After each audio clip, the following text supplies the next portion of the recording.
Durante la fiesta, él acostumbraba a soltar un preso, el que la gente pidiera. Y resulta que un hombre llamado Barrabás estaba encarcelado con los rebeldes, condenados por haber cometido homicidio en una insurrección.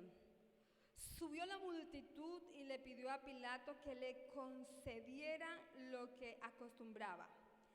¿Quieren que le suelte al rey de los judíos?, replicó Pilato, porque se daba cuenta que los jefes y los sacerdotes habían entregado a Jesús por envidia. Pero los jefes de los sacerdotes incitaron a la multitud para que Pilato le soltase más bien a Barrabás. ¿Y qué voy a hacer con el que ustedes llaman el rey de los judíos?, le preguntó Pilato. ¡Crucifícalo!, gritaron. ¿Por qué? ¿Qué crimen cometió? Pero ellos gritaron aún más fuerte: ¡crucifícalo! Como quería satisfacer a la multitud, Pilato le soltó a Barrabás. A Jesús lo mandó a soltar y lo entregó para que lo crucificaran. Amén. Pueden tomar asiento.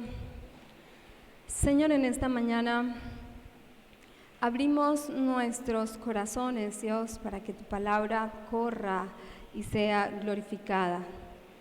Abrimos nuestros corazones, Señor, para que tu palabra alumbre nuestros caminos, alumbre nuestro corazón, alumbre nuestras intenciones, alumbre, Señor, nuestra conducta, Señor. Pedimos, Señor, que hoy podamos estar receptivos a tu palabra, dispuestos a recibir esa palabra que tienes para cada uno de nosotros, Señor. Quita toda distracción de las tinieblas, quita toda distracción promovida por nosotros mismos, Señor. Y ayúdanos, Señor, a comprender tu palabra y tu verdad para nosotros en el día de hoy, Señor. Te damos muchas, pero muchas gracias. En el nombre de tu Hijo amado Jesús. Amén y amén.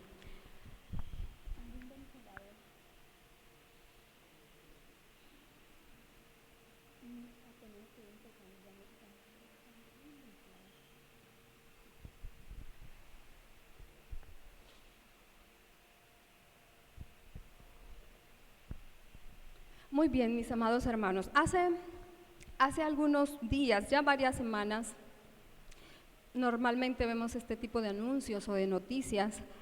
Vi por las noticias a una joven que habían secuestrado y el padre de esta joven, les informaba a las personas que la habían capturado que por favor, que la soltaran a ella, que él se ponía en manos de ellos, ¿sí?, para que esa joven fuera libre, ¿sí? Él suplicaba a estos grupos al margen de la ley que por favor dejaran en libertad a su hija y que pudieran hacer un intercambio entre su hija y él podía asumir el lugar de su hija, ¿sí? Y en medio de nuestro contexto nosotros podemos analizar esto y ver cuánto amor de un padre, ¿cierto? Cuánto amor de un padre para llegar a tomar esta decisión, ¿sí? No se supo más nada que pasó, pero me llamó mucho la atención la noticia porque realidades como estas guardan mucha relación con la temática que vamos a estar trabajando en el texto de esta mañana. En este texto en el que nosotros estamos hoy, estamos frente a un juicio injusto, ¿sí? Esa es básicamente la temática que va a trabajar el texto. Es un juicio, es el juicio al que Jesús fue llevado, pero el texto y todo el contexto se encarga de demostrarnos que este era un juicio injusto. En ese escenario, entonces, vamos a analizar esta verdad, cómo Jesús es entregado a un juicio, en un juicio injusto. En ese juicio injusto, Jesús no abrió su boca para defender su inocencia, ¿sí? Y por ello fue entregado y condenado para ser crucificado y así morir por los que verdaderamente serán culpables de pecado, ¿sí? Esa es la idea y esa es la verdad que hoy vamos a analizar. Jesús es entregado a un juicio injusto.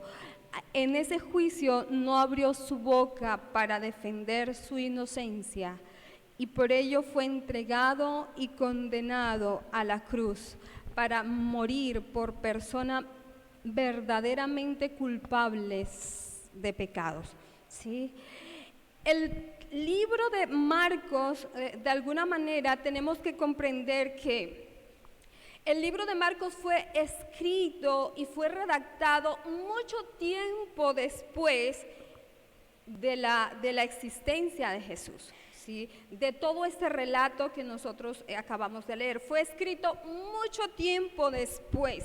Y fue escrito de manera especial para una comunidad. Era una comunidad allí en Roma, era una iglesia que en ese momento estaba experimentando por el emperador romano, estaban viviendo los holocaustos de Nerón. ¿Sí?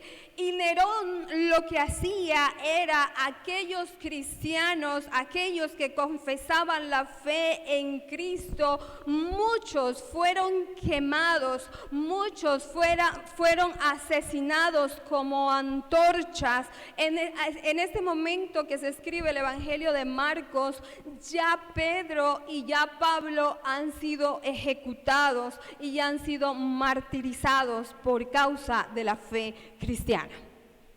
Entonces Marcos escribe este evangelio para esta comunidad con el fin de decirles a estos cristianos, con el fin de recordarles a la iglesia de Roma que el reino que Jesús venía a establecer era un reino que se caracterizaba por el sufrimiento y era un reino que se caracterizaba por el martirio. En síntesis, el libro de Marcos nos va a mostrar cómo fue que el Mesías, siendo el Rey de Reyes, vino en debilidad y vino en vulnerabilidad. Ya lo hemos hablado en otras ocasiones, cómo su perspectiva de reino era totalmente distinto. Es en ese escenario donde se desarrolla el texto, donde se desarrolla de manera general el libro de Marcos. Hay unas expectativas de rey, pero Jesús viene a mostrar que su reino no se establece con el poder, no se establece con el dominio y la subyugación, sino con el servicio, con la entrega y con la renuncia, ¿sí? Algo muy importante es cuando acercamos un poquito más el lente a nuestro texto.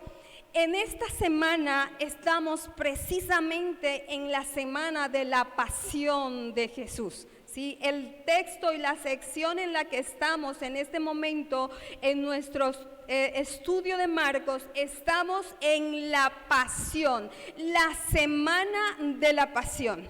Y miren un poco el mover emocional de esta semana. El día lunes Jesús ha echado a los mercaderes del templo. ¿Recuerdan? Eso lo vimos por allá en Marcos capítulo 11, ¿sí?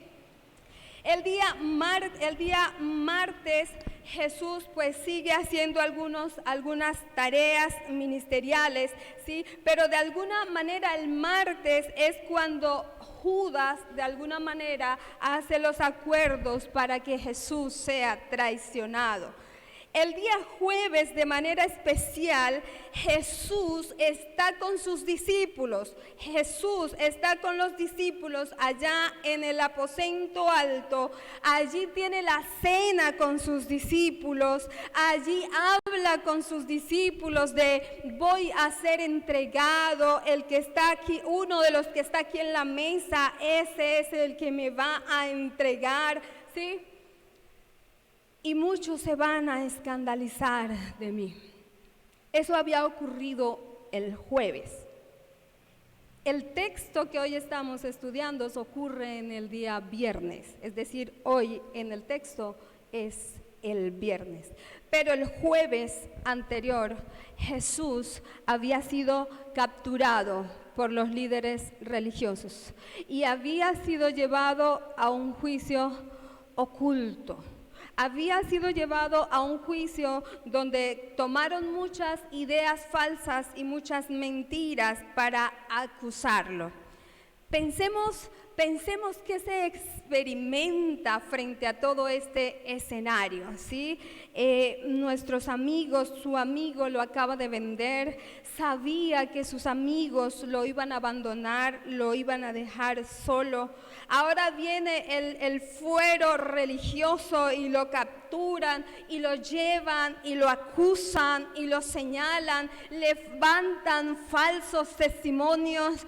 ¿Qué experimentamos nosotros como seres humanos frente a un sinnúmero de eventos que pareciera que nos levantáramos y dijéramos: hoy va a ser un día mejor, ¿sí? Hoy viernes va a ser un buen día?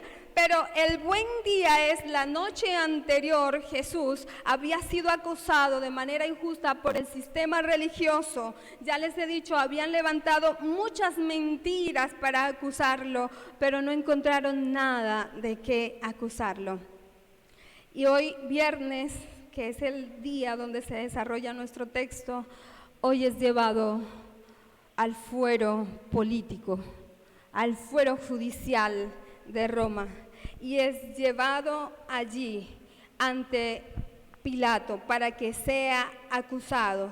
Las emociones se mueven entre la angustia, entre la tristeza, entre el miedo, entre el terror. Ese es el escenario emocional en el que se encuentra Jesús en este momento, ¿sí? Viene de experimentar el abandono, como lo aprendíamos hace 8 días, el abandono y la negación de sus discípulos y especialmente de Pedro. Y en este pasaje entonces vamos a ver cómo fue que de una manera injusta fue acusado y de una manera injusta fue condenado.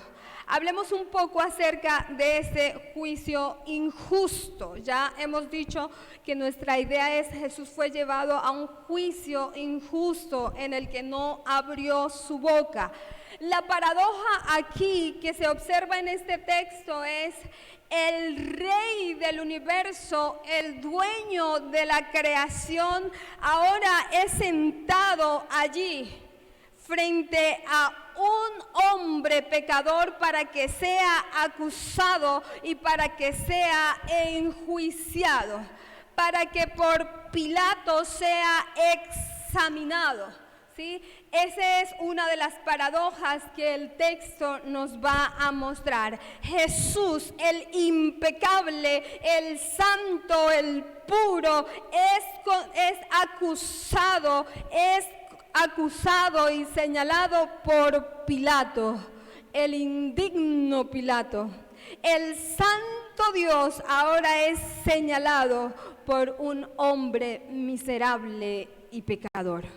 Este juicio, como ya les he dicho, fue dado en 2 etapas. La primera fue la del fuero religioso, que ya lo vimos las semanas anteriores, en el que buscaron falsos testimonios para ser acusado. Decían: no, es que ha dicho que va a destruir el templo y lo va a reconstruir en 3 días. Decían: no, es que ha dicho que él es el rey, ¿sí? dijeron muchas cosas, pero finalmente el capítulo 14 nos muestra que los testimonios no concordaban. Los testimonios no concordaban y los líderes religiosos no encontraron nada de qué acusarlo. Ahora vienen y lo traen ante el fuero romano. Y entonces es Roma el que lo va a acusar, ¿sí? Primero lo acusaron los judíos de blasfemia. Lo acusan de blasfemia, pero pasaba algo muy importante y es que la blasfemia no daba para pena de muerte. No les daba. Ellos querían matarlo, ellos querían acabar con Jesús. Entonces, por eso cuando vienen ante Pilato, entonces lo acusan de que él se autoproclama como un rey judío. Los judíos, los líderes religiosos, entonces querían mostrar ante Pilato a Jesús como un individuo peligroso y revolucionario contra el imperio romano. Entonces lo traen ante Pilato y este es el tema por el cual Pilato pregunta: ¿eres tú el rey de los judíos? Algunos traductores han dicho y plantean que la pregunta de otra manera sería: ¿un hombre como tú es el rey de los judíos? ¿Un hombre tan débil y tan vulnerable puede ser el rey de los judíos? Parece ser que Pilato no está tomando muy en serio la acusación que le están haciendo a Jesús. Porque Pilato, al ver a Jesús allí parado, no se alarma por esos cargos que le están dando los judíos. Pilato no observa y no ve en el hombre que está allí al frente ningunas pretensiones de pertenecer a la realeza. Pilato lo único que está viendo allí al frente es un hombre humilde y sumiso. Pilato no vio en Jesús el menor rasgo de poderío y de señorío en Jesús. Por eso Pilato no está tan preocupado por los cargos que le están dando los líderes religiosos. Y frente a esta pregunta, entonces, en ese interrogatorio se unen dos perspectivas. Pilato pregunta: ¿eres tú el rey de los judíos? Aquel del que han hablado los judíos, que será su salvador, que será su libertador. Pero también se une la perspectiva de Jesús: tú lo has dicho. Jesús no lo reafirma de una manera tan clara porque sabía que lo que había en la mente de Pilatos y en la mente de los judíos no era el reinado que él venía a establecer. Su reinado era un reinado totalmente distinto. Y entonces en algunos momentos Jesús ya había redefinido ese mesianismo cuando preguntó a Pedro en su momento: ¿y ustedes quién dicen que soy yo? Entonces Pedro respondió: tú eres el Cristo, tú eres el Mesías. Pero entonces, frente a esa respuesta, Jesús le dice allí en Marcos capítulo 8, es necesario que el Hijo del Hombre, que el Hijo de Dios sea rechazado, sea maltratado y muera por causa de todos. Allí Jesús había redefinido su verdadera idea y su verdadera perspectiva de lo que era su mesianismo. En contraste, el mesianismo de los judíos era un mesianismo totalmente opuesto. El mesianismo de Jesús no es un asunto de triunfalismos. El mesianismo de Jesús no es un asunto de la imposición del poder. El mesianismo de Jesús tiene que ver con la experiencia humana de la absoluta entrega y de la absoluta dependencia en las manos de Dios. Ese es el mesianismo que Jesús entonces viene a establecer. Desde la perspectiva judía, el mesianismo sí era triunfalista, viene e impone el poder. Eso es lo que ellos pensaban. Miren cómo dice allí el capítulo 15, versículo 31, acerca de lo que ellos pensaban de qué debía hacer el Mesías. 15:31. De la misma manera se burlaban de él los jefes de los sacerdotes junto con los maestros de la ley. Salvó a otros, decían, pero no puede salvarse a sí mismo. Esta es la idea de Mesías que ellos tenían. Alguien que desde ese lugar tenía que hacer algo extraordinario para salvarse y para liberarse del yugo romano que en ese momento era la cruz.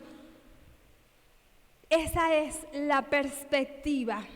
Pero frente a eso, entonces, Jesús debía buscar usar su poder para beneficios personales.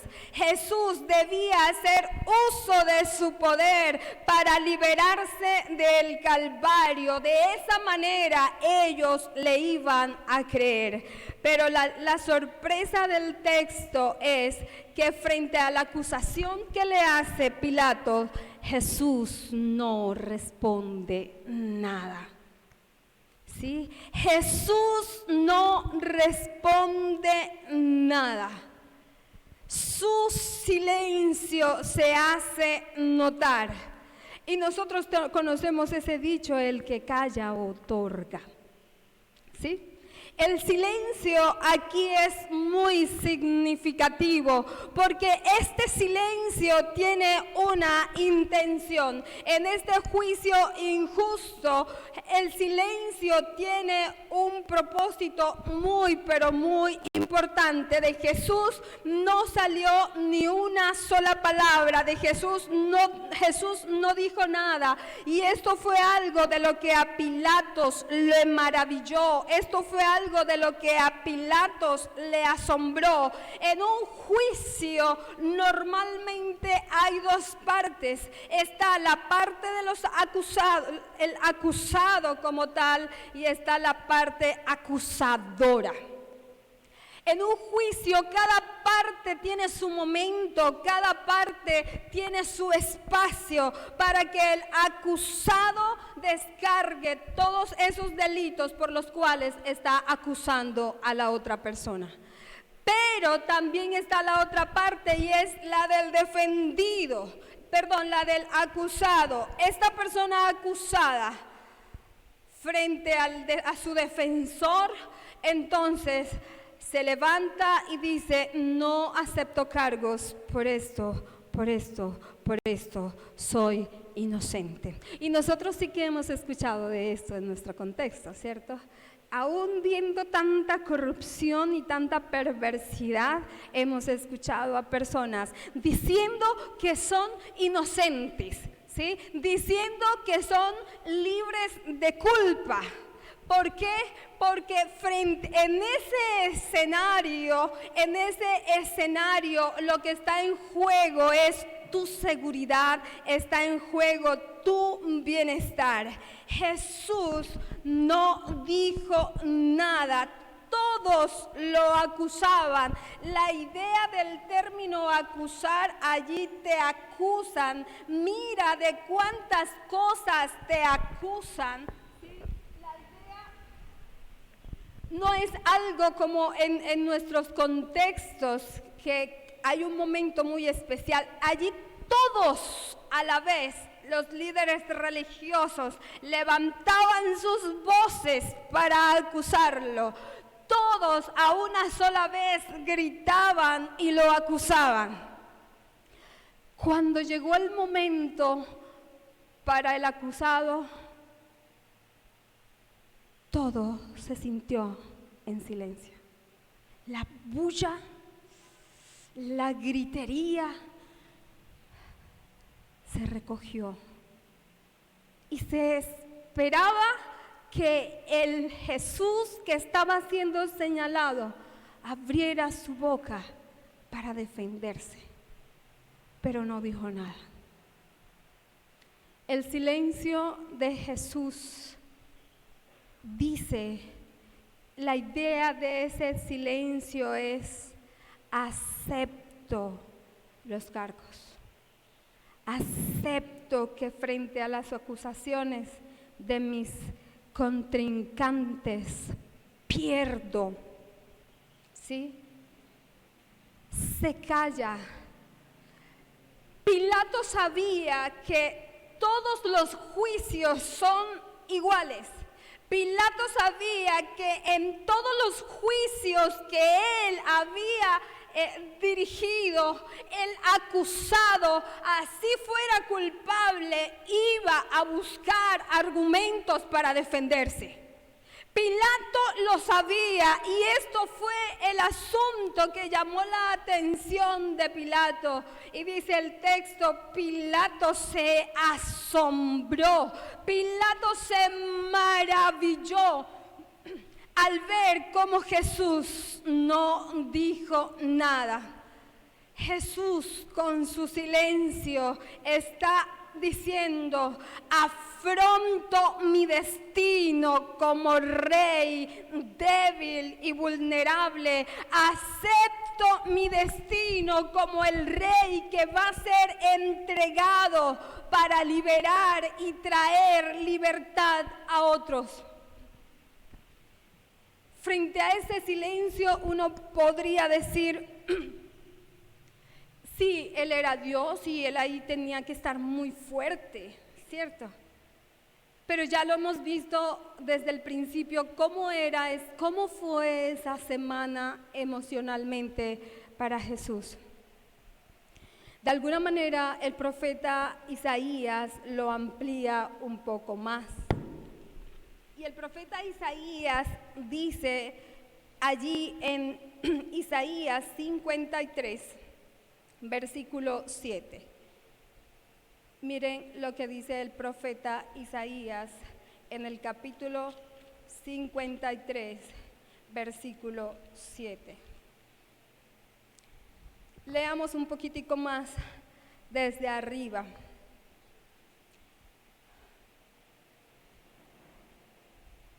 Versículo 6. Todos andábamos perdidos como ovejas, cada uno seguía sus propios caminos, pero el Señor hizo recaer sobre él la iniquidad de todos. Maltratado y humillado, ni siquiera abrió su boca. Como cordero fue llevado al matadero. La Reina Valera traduce: afligido y angustiado, no abrió su boca. ¿Qué estaba sintiendo Jesús en ese momento? Podríamos pensar, sí, como Él era Dios, Él podría soportar eso, y sí, así fue, así lo soportó y así lo asumió. Su silencio estaba diciendo: asumo el reto del intercambio, asumo el reto de morir por otros. Pero la angustia y la aflicción de Jesús, que Jesús estaba experimentando, nos mandan un mensaje. Las emociones, amados hermanos, son informantes de nuestro mundo interior. Las emociones nos dicen a nosotros cómo estamos por dentro, ¿sí? Y me encanta cómo Isaías describe angustiado y afligido. Pero atentos, las emociones también, así como nos informan de cómo estamos por dentro, también nos informan de qué necesitamos. Las emociones nos dicen que necesitamos algo, por eso es tan importante prestarle atención.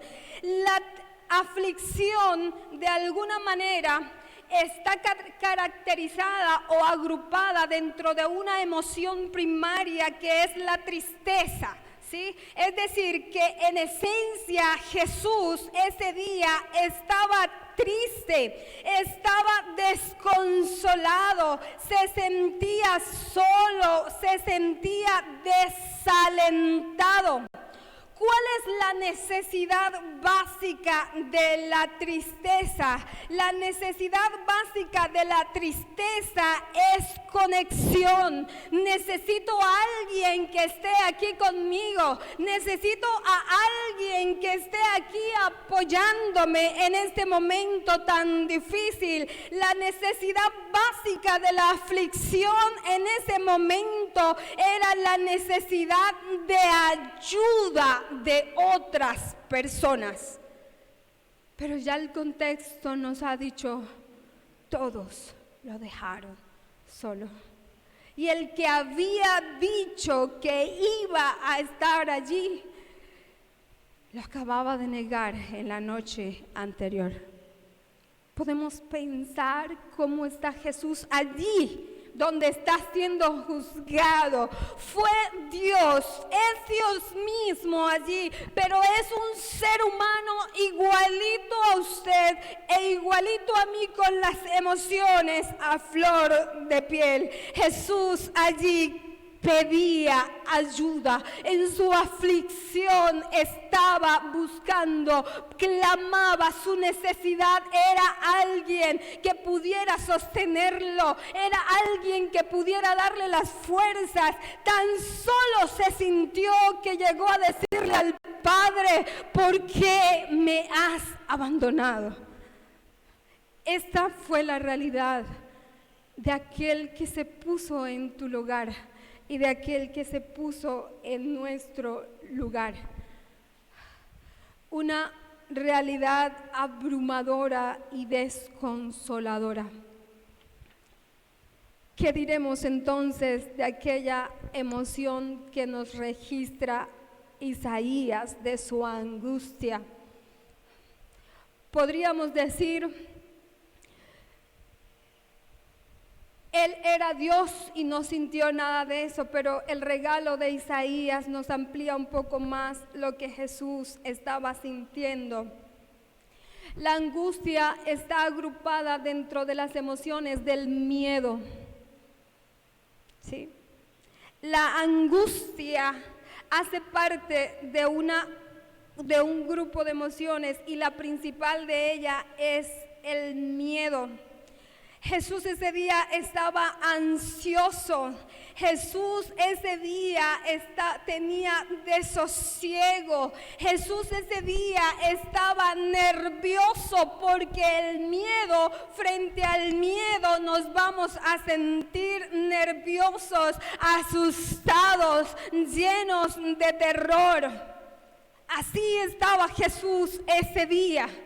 Pero aún frente a su miedo, aún frente a su ansiedad, frente a su desosiego, frente al miedo que pudo haber sentido, el pánico que pudo haber sentido, frente a todas las acusaciones que le estaban haciendo, y no solo eso, sabía que iba a la cruz, decidió guardar silencio. La necesidad básica del miedo es ser protegidos. ¿Sí? Cuando usted tiene miedo, se viene el león contra usted, ¿sí? Un animal, una culebra. Usted huye. ¿Para qué huimos? Para proteger nuestras vidas, para salvaguardar nuestras vidas. El texto nos está diciendo que aunque Jesús experimentó temor, angustia, miedo frente a lo que sería la cruz, tuvo la posibilidad de salir huyendo, tuvo la posibilidad de hacer un milagro sobrenatural para liberarse de ese castigo. No lo hizo, se quedó callado, enmudeció. Su necesidad era autoprotección. Su necesidad en ese momento era buscar seguridad, buscar protección. Pero ¿saben? Allí frente a su silencio tuvo la posibilidad de huir.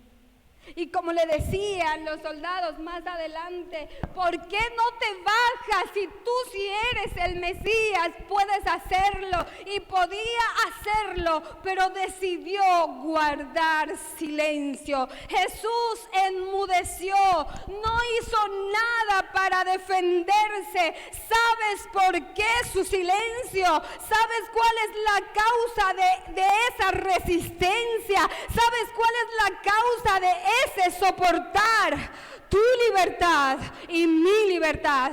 Por eso se quedó en silencio, para que tú y yo hoy pudiéramos gozar de la libertad que nos trajo, por causa de su silencio y por causa de su entrega. El texto inicia diciendo que Jesús fue entregado por los líderes religiosos a Pilato, y termina diciendo nuestro texto que Pilatos lo entregó para que fuera crucificado. Nos da la idea de alguna manera de que el que tiene el sartén por el mango es el fuero religioso y el fuero romano, pero la idea que está aquí detrás del texto es, ya Dios Padre lo había dicho, Juan 3:16, porque de tal manera amó Dios al mundo para que todo aquel el que en él cree no se pierda, sino que tenga vida eterna. Ese Dios dio a su Hijo, es el mismo entregar que está acá, ¿sí? Jesús fue entregado para ser acusado por Pilatos y fue entregado para que fuera asesinado o crucificado. El objetivo de esa entrega en este escenario judicial es condena, es juicio, es castigo, es martirio. Él guardó silencio para asumir nuestra condena. Él guardó silencio para asumir la ruina y el martirio que se nos esperaba a cada uno de nosotros. Este dar supone que hay una necesidad, y este entregar implica básicamente la capacidad de entrega, la capacidad de renuncia de Jesús. Jesús, el Hijo, viene y se entrega a morir por cada uno de nosotros, y ya Él lo dijo luego: a mí nadie me quita la vida, yo soy el que la entrego. Varios textos apoyan esta idea. Marcos 10, capítulo 45. Llegaron pues a Jerusalén, Jesús entró en el templo y Marcos capítulos 10, 45. Dice así: porque ni aún el Hijo del Hombre vino para que le sirvan, sino que el Hijo del Hombre vino para dar su vida en rescate por muchos. Eso fue lo que Jesús estaba haciendo allí, se estaba entregando. Gálatas 1, versículo 4 lo dice de esta manera: Jesucristo entregó su vida por nuestros pecados para rescatarnos de este mundo malvado. Eso es lo que Jesús está haciendo en este momento de la historia. Tito lo dice de esta forma. Tito, capítulo 2, versículo 14. Él se entregó por nosotros para rescatarnos de toda maldad y purificar para sí un pueblo elegido, dedicado a hacer el bien. ¿Sabes por qué cayó aquella vez Jesús? Para rescatarte, para rescatarme a mí. Las evidencias, los textos, todo el Nuevo Testamento apunta a que Jesús era inocente. Judas, luego que se dio cuenta que había entregado, fue y le dijo a los líderes: tomen estas monedas, yo ahora tengo claro que entregué sangre inocente. Los líderes religiosos no encontraron cómo acusar a Jesús. Pilato no encontró culpabilidad. Aún Herodes, lo vamos a ver en Lucas, también lo encontró inocente. La esposa de Pilato le manda a decir a Pilato: mira, ten mucho cuidado, no tengas nada que ver con la muerte de ese justo. El Nuevo Testamento está lleno de ideas y de verdades que muestran a Jesús el justo. Entonces, ¿quiénes eran los que debían estar allí en ese juicio? Veamos entonces la lista de pecadores que desfilan en este juicio. Jesús el inocente. Hemos demostrado a partir del texto que Jesús es inocente, pero entonces no abrió su boca para entregarse por los pecadores. Veamos entonces la culpabilidad de las otras personas que están allí. Los pecados de Barrabás. Barrabás es uno de los personajes que uno quisiera tener más información de este personaje, pero la Biblia muy poca información nos da. Se dice de Barrabás, su nombre significa el Hijo del Padre. Jesús es el Hijo de Dios y Barrabás es el Hijo del Padre. Barrabás está prisionero y está condenado. Atentos, ya está condenado. Ya sobre Barrabás hay un juicio de muerte. Ya está ya está condenado a la crucifixión. Está preso por revolucionario. Barrabás está preso por amar la libertad de Israel, la gloria de Israel, pero aquella gloria de Israel que se daba a partir de la guerra y a partir de la violencia. Los religiosos en aquel día están proponiendo dos ideas, dos elecciones. Primero, la de Barrabás, aquel que propone un proyecto de libertad fundado en la violencia, fundada en la perspectiva de los macabeos. Los macabeos habían aprendido que su ley, que su religión la defenderían al costo de la muerte y con violencia. Barrabás aboga por un reino político que venza al imperio romano, pero que lo haga por la ruta de la violencia, de la agresión, de la revolución. Por eso es muy probable que esa fue la razón por la que se eligió a Barrabás, porque Barrabás era una buena alternativa política. Barrabás era una buena alternativa.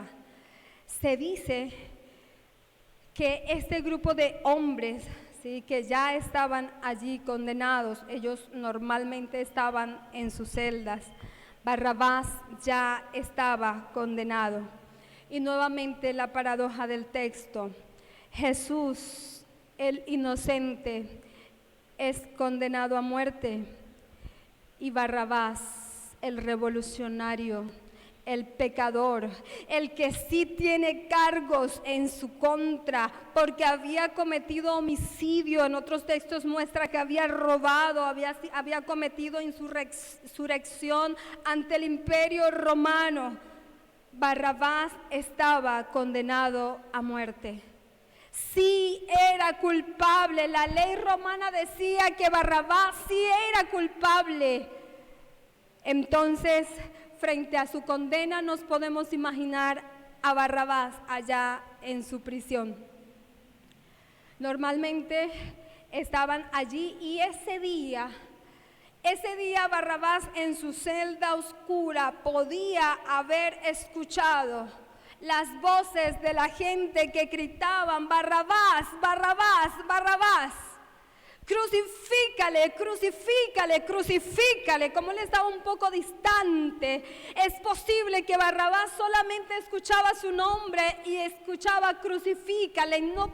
De alguna manera no pudo haber sabido lo que estaba pasando allá en el juicio. Barrabás sabía que estaba condenado a muerte. Los especialistas dicen que la mayoría de estos prisioneros y condenados anticipaban su sufrimiento, ¿sí? Aquellos que eran condenados a la horca, dicen los investigadores que ellos trataban de mantener sus manos puestas aquí en esta parte del cuello, porque llegaban a sentir dolores y angustia, ¿sí? Porque ya sabían que esa era el medio de ejecución. Aquellos que eran condenados a la horca, ¿sí? Pero habían otros que estaban condenados a morir asfixiados, ¿sí? A la cámara de gas. Los historiadores cuentan que estas personas en ocasiones, antes de morir, anticipaban su sufrimiento teniendo problemas de asfixias y problemas de respiratorios. Y yo creo que nosotros en algún momento logramos sentir y experimentar esto cuando vivimos toda la época del COVID, ¿sí? Yo recuerdo que cuando a mí me dio COVID, yo en algún momento sentía esa parálisis en mi respiración, pero más que por la infección que tenía era por el mismo miedo. El mismo miedo anticipa la angustia, anticipa el dolor y el sufrimiento. Barrabás estaba condenado a la cruz. Barrabás estaba allí y en la algarabía que había entre de la gente diciendo: Barrabás, Jesús, Barrabás, crucifícale, crucifícale.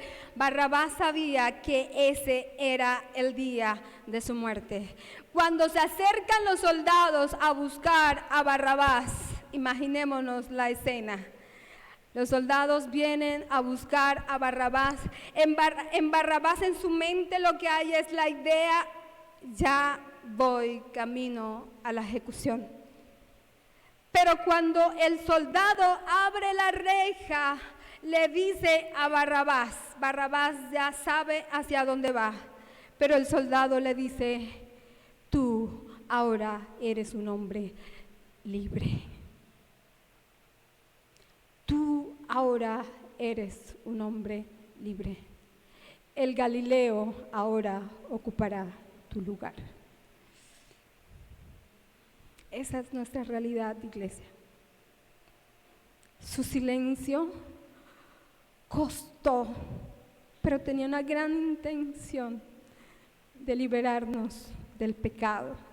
Estábamos condenados al pecado. Que por favor su muerte cobre sentido en cada una de nuestras vidas.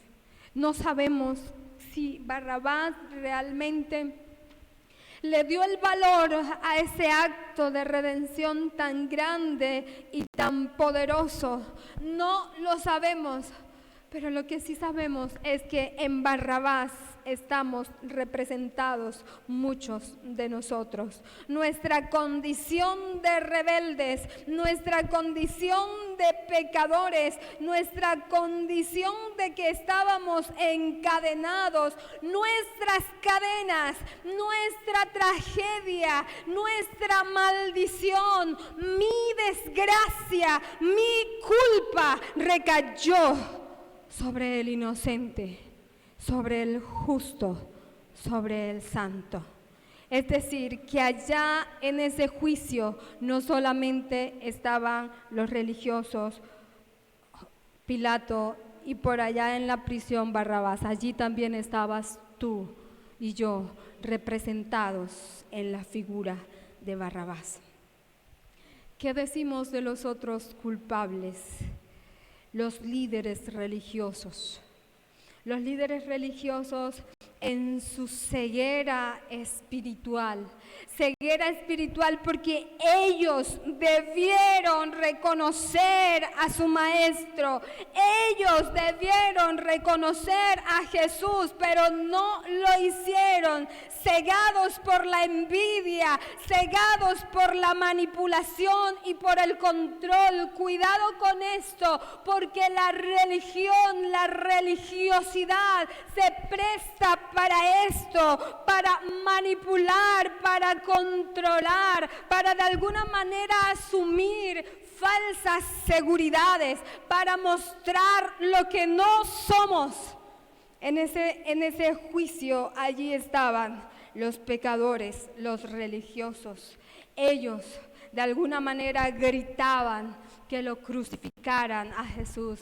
Esto era algo inaudito porque este castigo, quienes más recibían de este castigo precisamente eran los judíos, porque cada nada había un libertador, cada nada había una persona revolucionaria que se levantaba contra el imperio. Por eso los judíos eran fuertemente castigados con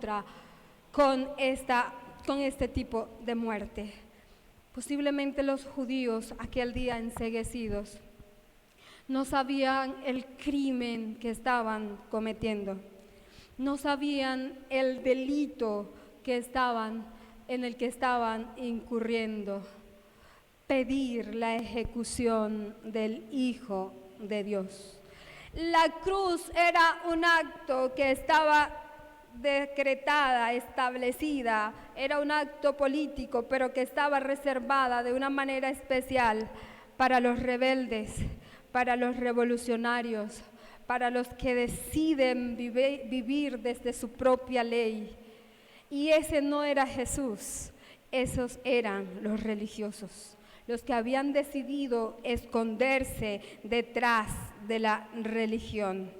La religión, esta escena que vemos allí en Jerusalén, donde se invita a decidir entre Barrabás, es una escena que se repite hoy y siempre, donde se nos invita a escoger entre dos modelos de rey, a quien queremos que reine en nuestro corazón, aquel reino fundado en la justicia, en la maldad, en la corrupción, en la envidia, en el engaño, o aquel reino fundado en la verdad, en la honestidad. Hoy ese juicio tiene mucho que ver con nosotros, porque hoy nosotros también estamos desafiados a elegir entre el reino de Jesús o el reino de Barrabás. Los judíos decidieron el reino de Barrabás. Ya sabemos por qué entonces la inclinación de escoger este reino. La religión, mis amados hermanos, se convierte en un terreno para la idolatría, en una fuente de falsas confianzas, en una fuente de falsas seguridades, donde confiamos en nuestro poder, donde confiamos en nuestras fuerzas y decidimos no confiar en el Dios de toda la creación. Jesús, todo lo contrario, dijo: yo voy y me entrego y muero por todos, pero voy a hacerlo por el camino de la entrega, por el camino de la renuncia. La religión nos lleva muchas veces al dominio de otros, a excluir, a alimentar nuestra autosuficiencia, nuestra ambición por la superioridad, por estar por encima de otros. Este era el pecado de los religiosos y tiene mucho que ver también con cada uno de nosotros. Esa es y será siempre nuestra tendencia, lejos de Cristo. Finalmente, el pecado de Pilatos. Podríamos decir como Pilatos se lavó las manos y ve, tenía razón, el que culpa lo mataron los judíos, ¿sí? Lo mataron los judíos. De hecho, el texto no dice más nada si realmente él tenía culpa o no tenía culpa. Es muy poco lo que se sabe de la historia de Pilatos, pero lo poco que dice la Biblia nos muestra que Pilato fue un enclenque moral, que Pilato fue una persona muy vacilante frente a la maldad, muy vacilante frente al pecado. No tuvo el coraje para decir: no, esto es malo, no, esto es injusto. No tuvo el coraje y la valentía para decirle no al pecado. Los historiadores especialmente acusan a Pilato de ser un hombre violento, de ser un hombre corrupto, de ser un hombre cruel, oportunista. Pilato, de alguna manera, en aquel juicio quería mostrarse como inocente frente a su maldad, frente a su pecado. Quería mostrarse con ese lavado de manos que aquí no se da en este texto, pero que en el texto de Mateo sí se da, cuando él se lava las manos con el fin de callar un poco su conciencia que le gritaba: tú eres el culpable, tú eres el culpable, tú eres culpable. Lo que Pilato no sabía era que esa agua no lo iba a limpiar de su maldad, pero que la sangre de aquel justo sí lo limpiaría de su pecado. Pilato, el pecado de Pilato tiene mucho que decirnos. No tenemos la valentía, cuando no tengo la valentía para decirle no a la mentira, cuando no tengo la valentía para decirle no al pecado, estamos siendo representados o estamos representando aquella actitud pecaminosa de Pilatos. Pero sabes también, cuando luego que no tienes la valentía para decirle no al pecado, luego vas y te exoneras de toda culpa y dices: no, yo no he hecho nada malo delante de los ojos de Dios. Allí también nos convertimos entonces en pecadores, igual que Poncio Pilato. Pilato de alguna manera rechazó la advertencia que su conciencia le decía: está mal lo que estás haciendo. Ese es Pilato, porque de esa manera trabaja el pecado en nuestros corazones. Pero tenemos esa conciencia que Dios nos ha dado. Pero Pilatos rechazó y eligió, en vez de la verdad, eligió el camino del engaño y de la mentira. Pilato se autoexoneró frente a su debilidad moral. Pero la buena noticia es que a pesar de esto, Cristo vino a dar la vida por cada uno de nosotros. Su silencio allá en la cruz, su enmudecer en aquel día tenía como objetivo liberar a Barrabás de las cadenas, liberar a a los religiosos de sus máscaras, liberar a Pilato de su pretensión de impecabilidad, porque realmente es eso lo que nos aleja de Dios, nuestra pretensión de no ser pecadores. Aquel día, entonces, Barrabás representaba nuestra tendencia a no ponerle límites a la maldad y al pecado, pero también mi tendencia a exonerarme y limpiar mis culpas con otras cosas.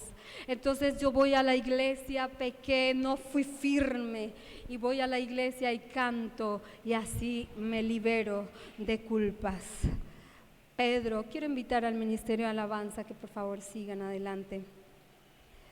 El apóstol Pablo en su momento lo llegó a decir a través de la cena del Señor. La Santa Cena, que es un memorial de la redención. La Santa Cena que celebramos cada mes, que es un memorial de lo que Cristo hizo por nosotros, de cómo se entregó por los Barrabás, por los líderes religiosos a los que hoy representamos, o por los Pilatos de este mundo. ¿Cuál de estos personajes representa más mi tendencia pecaminosa? ¿Cuál de estos personajes representa más mi condición?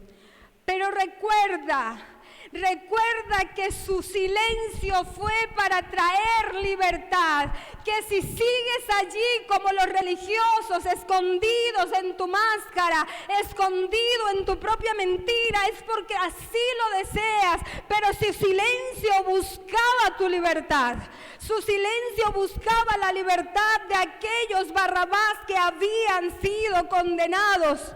Porque así lo dijo: yo recibí del Señor lo mismo que les transmití a ustedes, que el Señor Jesús, la noche en que fue entregado, tomó pan y después de dar gracias lo partió y dijo: este es mi cuerpo que por ustedes es partido.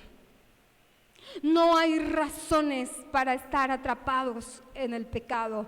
No hay razones para estar allí encarcelados, porque Jesús se calló, cerró su boca, enmudeció, a pesar de lo que eso significaba, para traernos libertad, para traernos esperanza, para traernos vida.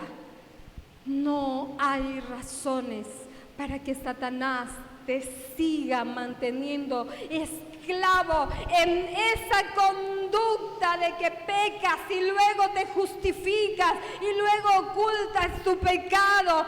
Ven, Jesús, cuando todas estas personas en el Nuevo Testamento que estaban con estas mismas condiciones se encontraron con Jesús, Jesús les entregó la libertad de sus pecados. Eso es como entonces podemos ver cómo es que Jesús se colocó en tu lugar.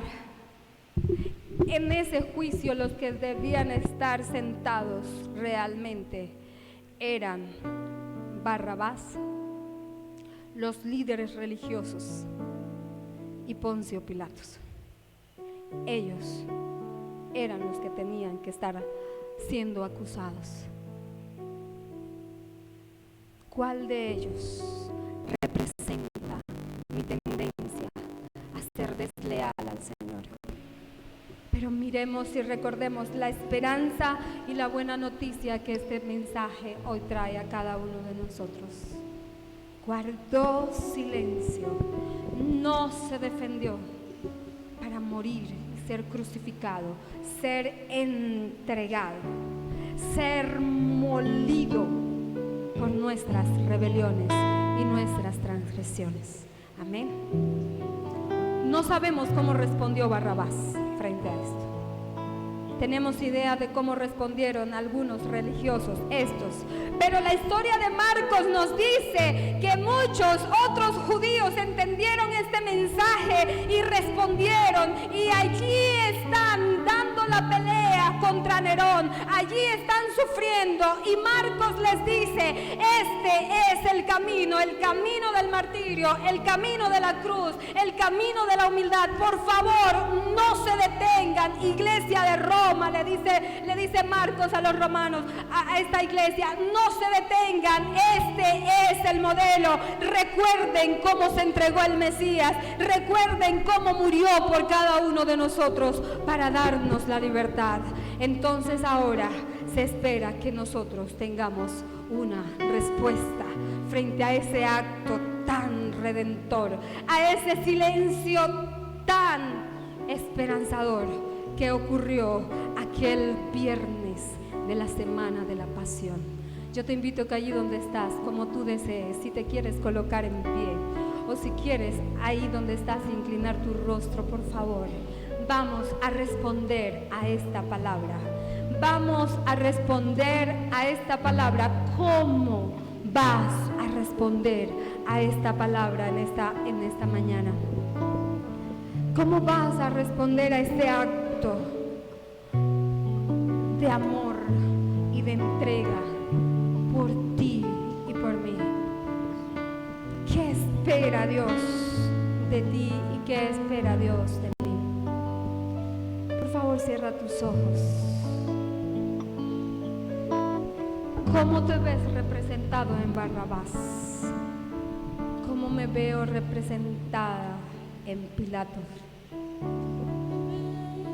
Cómo mi pecado me había condenado, pero hoy tenemos la esperanza de que su muerte y su silencio fue por cada uno de nosotros. Amén.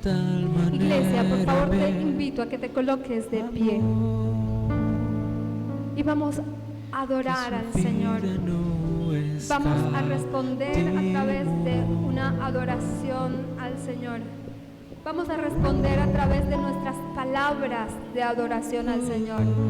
Pero la invitación es que esta adoración la podamos convertir en esa oración que nos lleva al cambio y a responder de una manera agradecida a ese acto de redención. Señor, gracias te damos en esta mañana. Gracias. Gracias por no moverte. Gracias por tu firmeza. Aquel viernes tan agitado